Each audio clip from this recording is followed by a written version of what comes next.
আসসালামু আলাইকুম।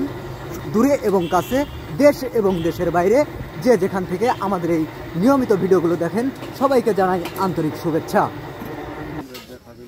আমরা কিন্তু শীতের চাদর মোড়ে দিয়ে কিন্তু গ্রাম বাংলা সেই ঐতিহ্যবাহী ভাপা পিঠার দোকানে কিন্তু চলে এসেছি। দেখতে থাকুন কোন প্রক্রিয়াতে এই ভাপা পিঠা তৈরি হচ্ছে। চোখ রাখুন আমাদের ন্যাচারাল লাইফ চ্যানেলে।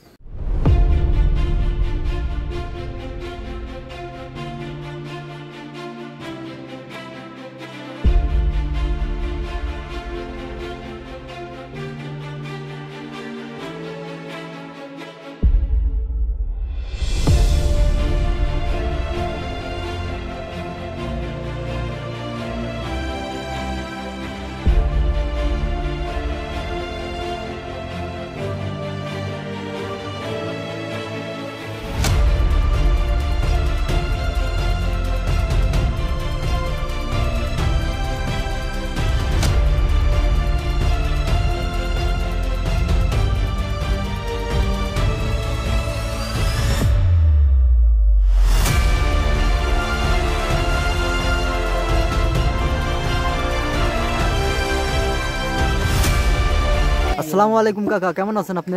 ওয়ালাইকুম আসসালাম, খুব ভালো। কাকা, ব্যবসা কতদিন ধরে আপনার এটা? এই ব্যবসা শীতের হচ্ছে প্রতি মাসেই, শীতের 6 মাস আমি এই ব্যবসা করি, এবং ওই গরমের সময় ভাজা মুড়ি বেশি, ঝাল মুড়ি। আপনার নাম কাকা? নাম ইসলাম সাইদুল পরামানিক। মাশাআল্লাহ, বেচা বিক্রি তো ভালো না? ভালো ভালো। সাইদুল ভাইয়ের পিঠি খুব ভালো পিঠি।